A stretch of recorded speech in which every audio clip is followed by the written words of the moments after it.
Now let's start with next concept, that is called resonance. This resonance is also called mesomeric effect. And what is this actually? We'll start understanding that. But first, before that, we'll see what was the issue which we're facing, for which we have to come up with this concept called resonance. Okay, so for that, take an example of cyclohexane and benzene, right?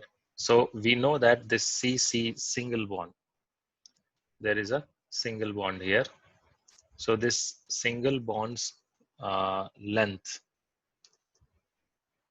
right, is, we'll come to that, and we have CC double bond. Here we have a double bond. Any idea which bond length will be more, single bond or double bond?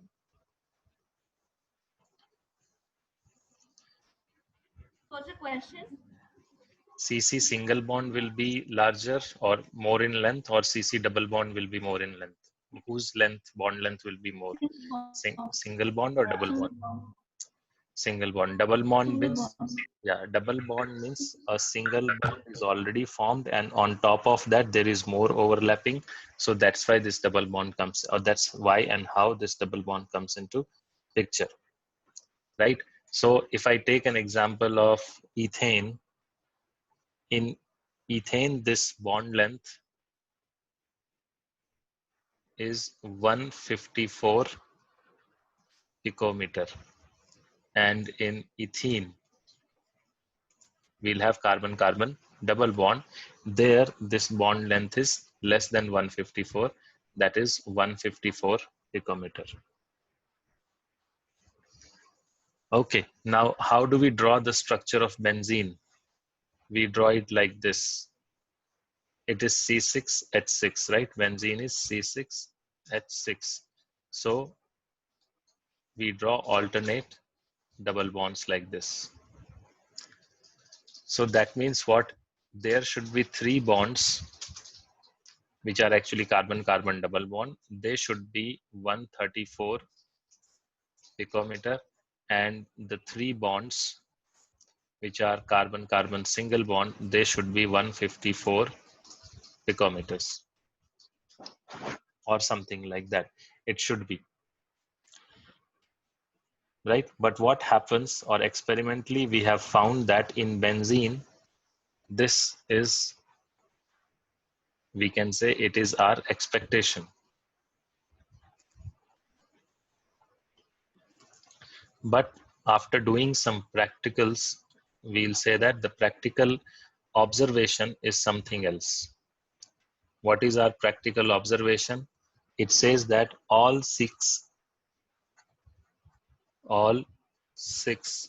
C bond.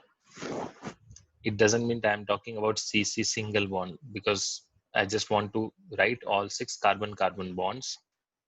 So that's why all 6 carbon-carbon bonds are of equal length, that is 139 picometer. So this 139 is somewhere in between 134 and 154. That is 139 picometer. So that means what? It is, so that actually raises a question. So what is the nature of this bond between carbon and carbon? Few other observations are, for example, reaction with bromine water. That is called BR2 or bromine water test. And you must have studied this earlier in your previous classes, that this bromine water test is generally used to identify unsaturation. So this is to detect or identify carbon-carbon unsaturation. Carbon-carbon unsaturation. That is, if there is a double bond present or a triple bond present, this reaction will be used to detect that. So what happens? Ethene and ethyne give positive test with bromine water, but on what is positive test? Positive test is this. Bromine water is slightly brownish in color. So bromine water is brownish in color, right? And when you have a carbon atom, we have a molecule with unsaturation, this Br2, you can write it like this, it breaks and this bond also breaks. So Br2 forms two Brs and they come here and attack on this double bond, and ultimately what we get is C single bond C. One Br attaches to one carbon and other Br will attach to other carbon. So this Br ultimately gets consumed. So because it will get consumed, so this brownish color or the bromine will disappear. So bromine disappears or gets consumed. That's why its brownish color also gets disappeared.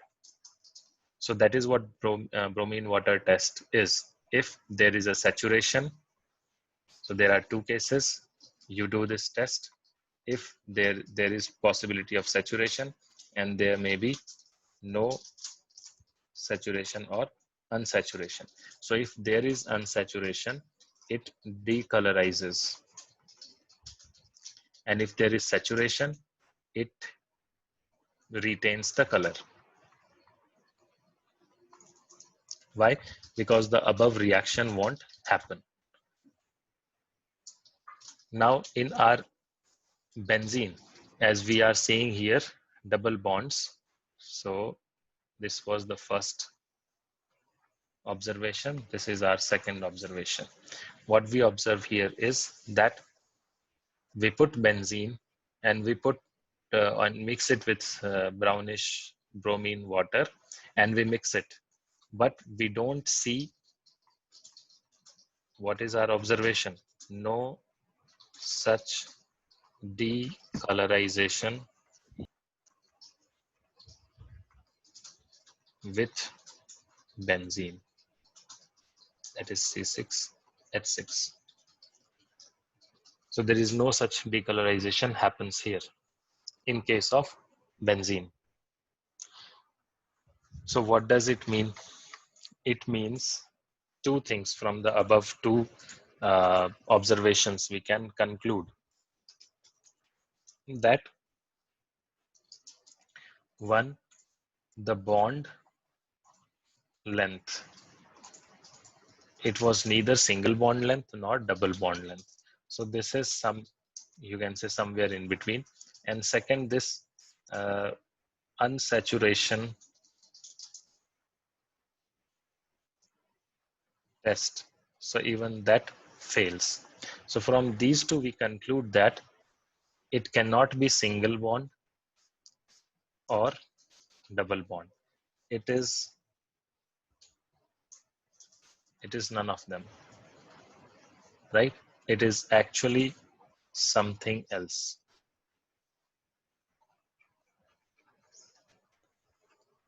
So what is that something else? That is what we have to answer now, or we have to justify. We have to come up with some justification. Why is this happening? And the justification came in form of resonance.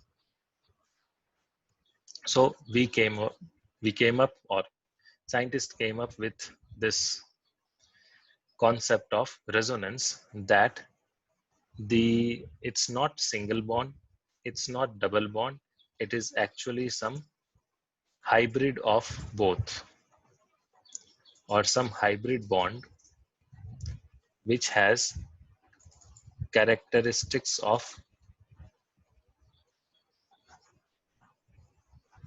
both, some percentage of single bond and some percentage of double bond.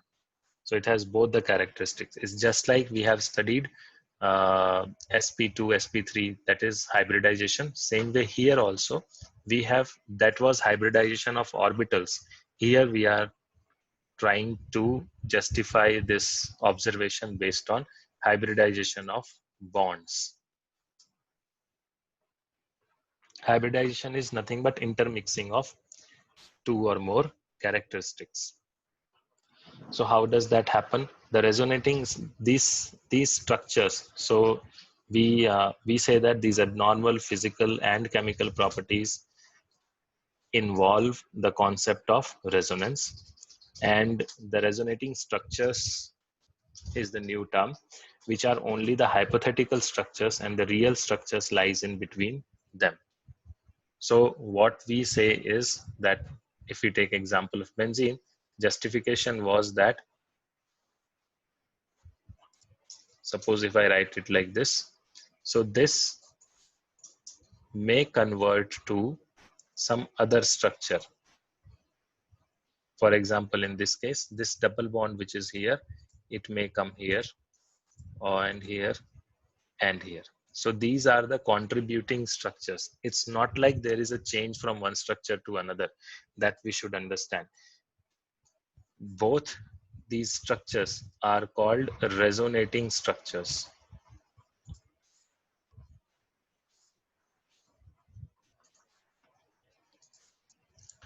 Right?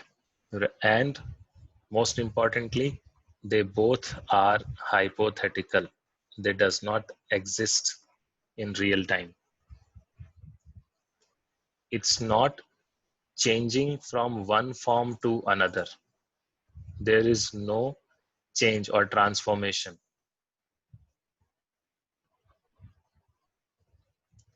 Why no change? Because they does not exist. It is hypothetical structures.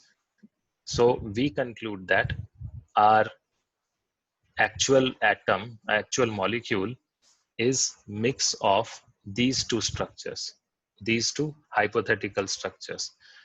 And we actually have something which is similar to this.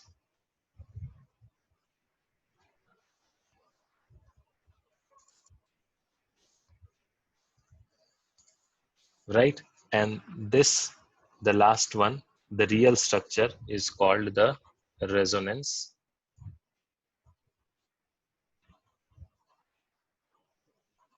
hybrid.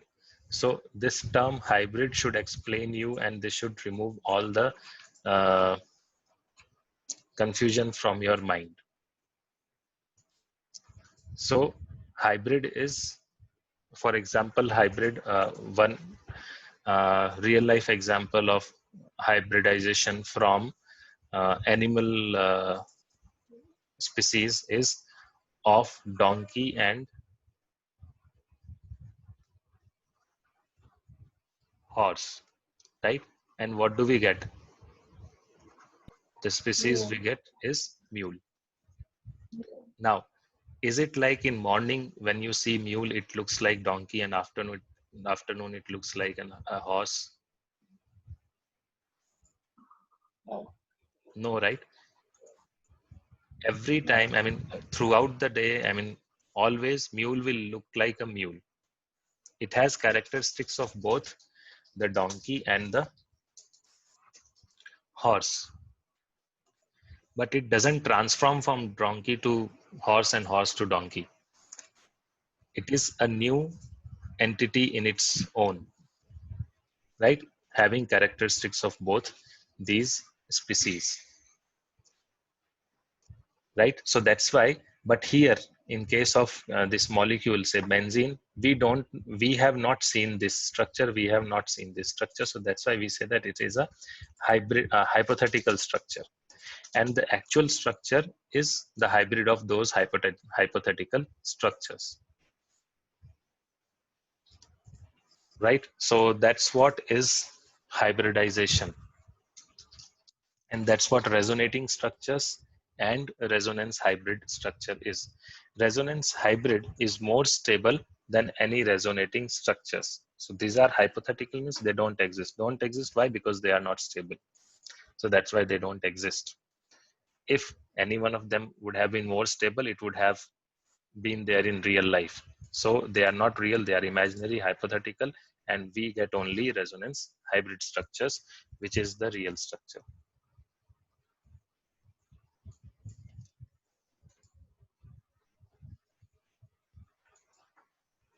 Okay, so this is what we have to understand here. Next, let's move to conditions when there will be resonance and how will we identify resonance and all those things we'll see now. So let's discuss conditions or condition of resonance.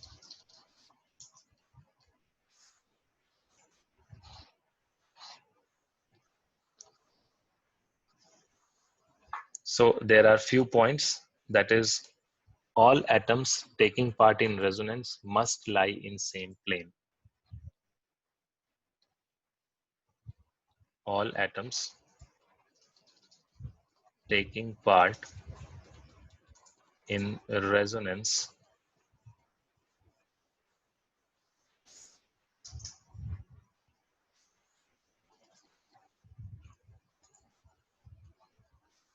must lie in a plane or in same plane.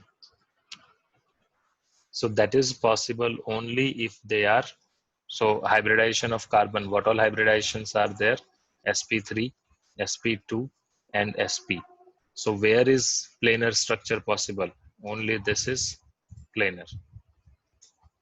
sp3 is tetrahedral. So this is the necessary for, this is the one of the conditions, that is they must be of sp or sp2 hybridized. sp or sp2 hybridization, because that will be only planar. What happens actually in resonance, we'll study that later to understand why these conditions are the required conditions.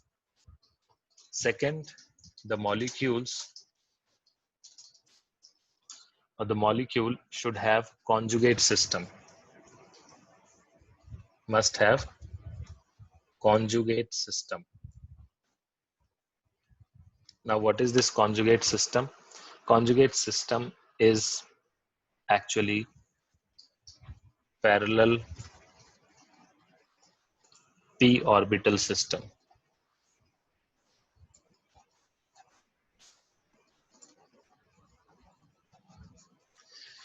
Parallel p orbital system is called conjugate system.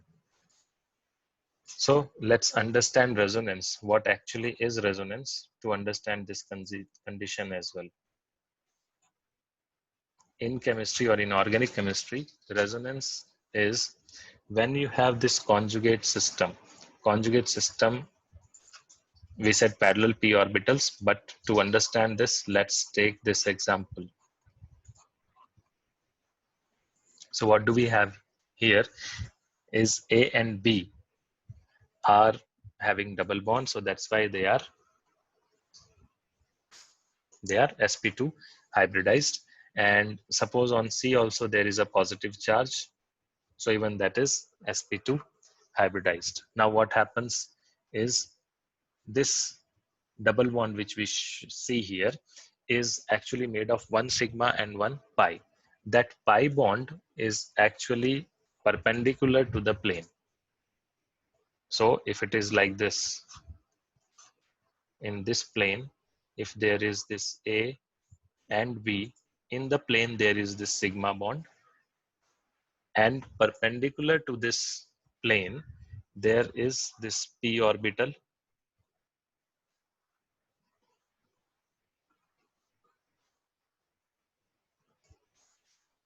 Perpendicular to the plane there is this p orbital, and it is this p orbital which forms a pi bond.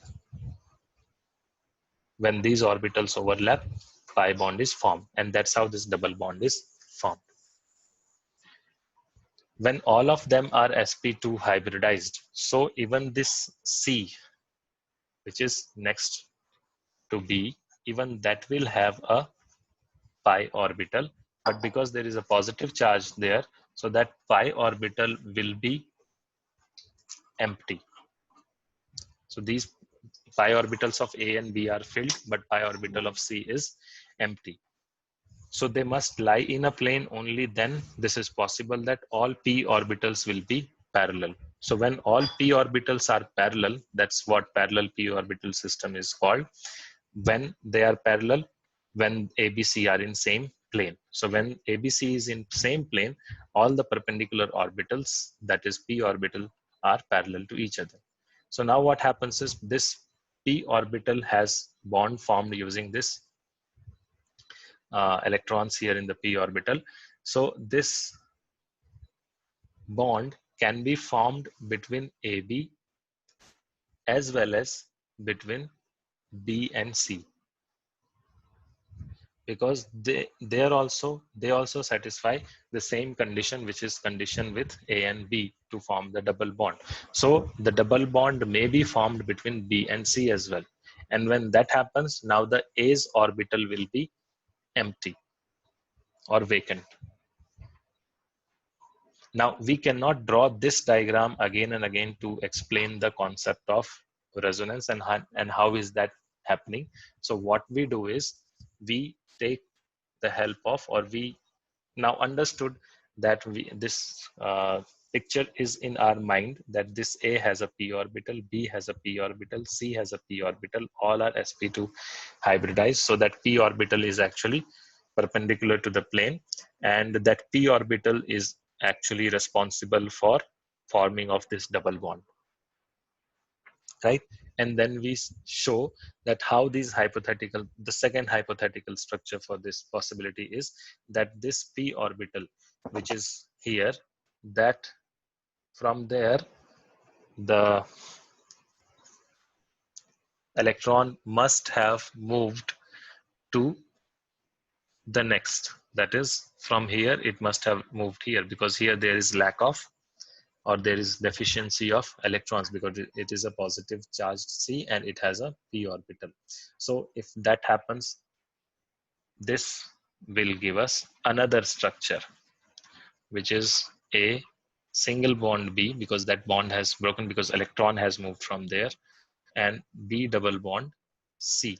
And because electron has moved away from A, so there this positive charge will now move to A.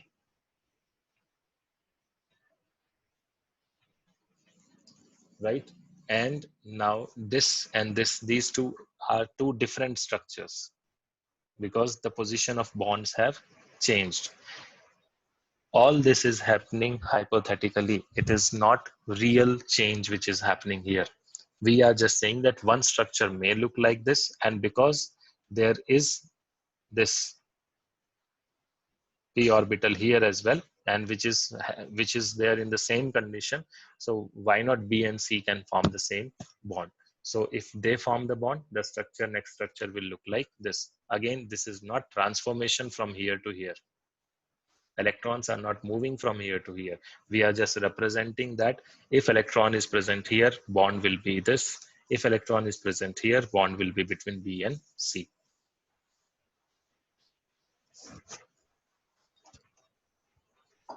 Right? But which one is present, we don't know. So we say that both are having some share in identifying the real structure, and that real structure in determining the real structure, and that real structure is this, that bond between A, B and C, single bond, that is always there. It is this double bond, which is, we don't know whether it is between A, B, or whether it is between B and C. So this is our structure. And then we also show that even if double bond is here, the positive charge will be here. If double bond is not here, positive charge will be here. This thing is called, and this we won't show like this, we'll actually show it like this, that positive charge is there on this whole molecule. This is called resonance hybrid structure, and these are called resonating structures, right? Or participating structures. Hypothetical, these are real. The resonance hybrid is real. Okay, now this process which we saw here, that pi electrons are hypothetically moving from these two these two orbitals, that is orbitals of A and B, two orbitals of B and C. So we are saying that they are hypothetically moving, and this phenomena is called delocalization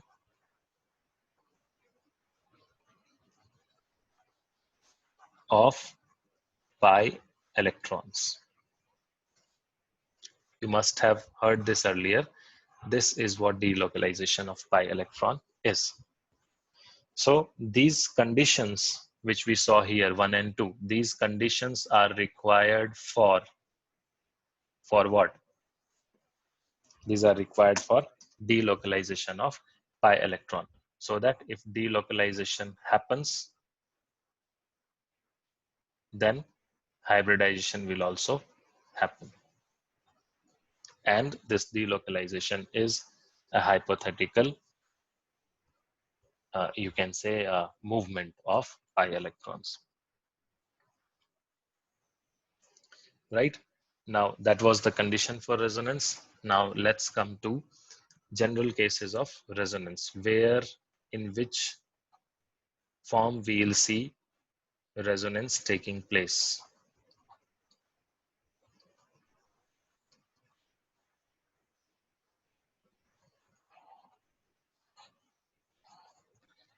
Just by seeing the structure, we should be able to identify and conclude that there will be a resonance in that case. So what all these general cases are? So there are around 13 cases. We'll see that one by one, and then we'll generalize that. So if it is A double bond B single bond C, and C doesn't mean carbon, it can be any three or same atom here. So A double bond B, and on C there is a positive charge. Or second, A double bond B, and on C there is a negative charge. Or third, A double bond B, and on C there is a lone pair. This represents lone pair.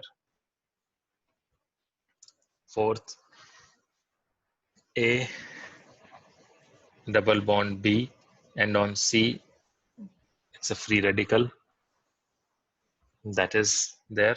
Or next, A double bond B, and at C there is again a double bond. So basically we are saying that there is again a pi orbital there. C bond, double bond with some D, doesn't matter.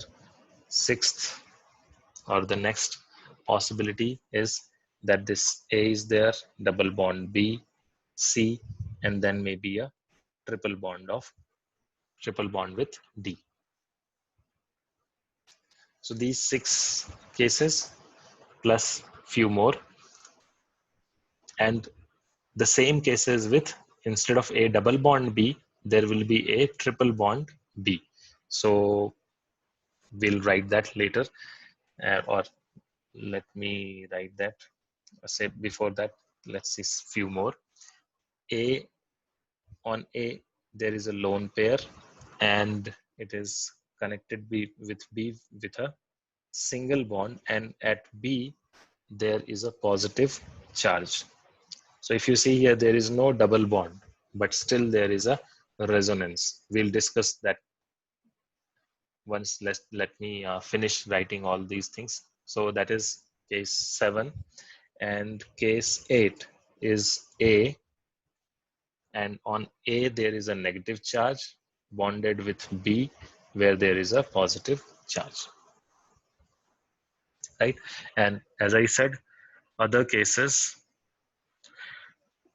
instead of A double bond B, let's have A triple bond C. So A triple bond B and C, and on C there should be a positive charge. Or exactly like this second, A triple bond B, and on C there is a negative charge. Then A triple bond B, and on C there are there is a lone pair, or A triple bond B and on C there is a free radical. That is 12th or 13th is A triple bond B, C, and with C there is a triple bond D. So these are the 13 cases. These are the only 13 cases or general cases of resonance. You may say that why we have not written this sixth. So if I write that equivalent to this, it will actually become the same structure. So that's why I have not written it. You can write that and check yourself. Now in these, I can actually combine. So from here to here, this is actually one type of case where we have, or if I have to rewrite it in one form, I'll write A double bond B single bond C, and on C there is either a positive charge or a negative charge or a lone pair or a free radical, or there is a double bond or there is a triple bond.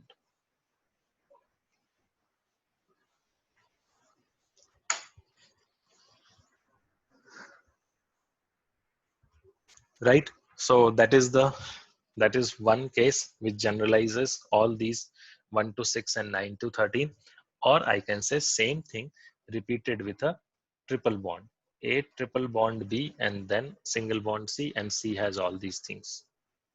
So for all this, I will write this one single case, and after that there are only two cases where we have, so basically this is one, and I have written it two double bond and one single bond with green. So that means it is either double bond or it is a triple bond. Then second case is of A having a negative. For that, it may have a lone pair or a negative charge that bond with B, which has a positive charge. So only in such cases we'll find resonance. I think it is easier now that all those 13 cases which we have seen are actually only these, or can be represented in just these structures. So these are the structures where you will have resonance. Now, the conditions which we have discussed earlier, all these structures satisfy that condition. Whenever there is a double bond B or a triple bond B, that means their A and B are sp2 hybridized. And when there is another atom having a positive, negative, or having a, as you can see here, lone pair. So for lone pair, it will have a p orbital in which that lone pair will reside. So because that p orbital is there, and p orbital is there in A and B as well, so these p orbitals will be parallel to each other, and because they will be parallel to each other, they will be candidate for delocalization of p orbitals. And same thing is happening here in case 2, that is A with, I mean these two cases 7 and 8. So these are the general cases of resonance. One point should always be kept in mind, that this bond between B and C may be a single bond or double. It doesn't matter. Right? Similarly, A and B bond, which we have seen, that is in this, right? They can be single or double bond. And A, B, C, and D may be any atom. It is not like they have to be carbon or oxygen or nitrogen. There can be anything. They can be carbon, they can be oxygen, they can be nitrogen, halogen, phosphorus, sulfur, anything. So when the position of electron is fixed such a lone pair electron of, say for example, NH3, then such electron is called localized electron. But when the position of electron is not fixed, such as lone pair electrons in say a mine, so they can move. So when they can move, they are called delocalized electrons. The electrons which are capable of moving, basically the p orbital electrons, right? And we should also know how these structures are formed, or different types of structures will be formed in all these different cases. So we should know that as well. And let me show you few electron displacement. How does that happen quickly? And later I'll ask you to write all those possible displacements in, or delocalization to show in all these 13 combinations which we have seen earlier. So say for example, if I have A double bond B, single bond C, and having a positive charge, this we have already seen. So what happens here is this electron, the bonded electron, will come to this and form a bond there, and its resonating structure, other resonating structure will become this A plus B and double bond C. Same way, if I take A double bond B, C double bond D. So now what happens is this double bond will actually shift here. This arrow is actually showing the movement of electrons. And when two electrons are moving, it will be shown by full arrow, otherwise only half arrow. So it is like this. So what will happen next? This double bond, because here there is extra electron here, so it won't survive here, it will have to come here. So what will it give? It will give A having a positive charge. This bond is broken, so B double bond C, single bond D, and on D there will be a negative charge. Right? So like this, you also come up with possible delocalization scheme for all the 14 structures which we have seen earlier, and then we'll continue this in the next class. So that's all for today now.